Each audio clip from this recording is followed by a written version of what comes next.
You perceive me as some sort of negative meandering waft of experience. That's a fuck ton of verbal. Where did that come from? From the mustard. There's a pumpkin in my oven.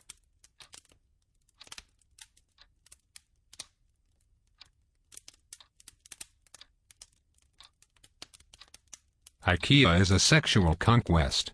See what happens when you tell a crazy person about sex out of context? You can talk about sex after 60. Not go, but 60. If you want it, then you can get it. I will just walk and get my own food. I am outgoing when I am sober because I don't rape children when I am high. I feel like Nancy Kerrigan.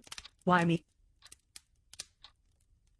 You know I didn't care that it was a carrot. I cared that it was crunchy.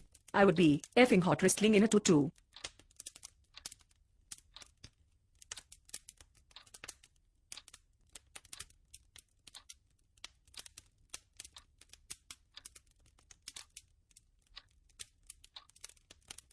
Can I ask you a question? What are you going to do now that I tore up your box?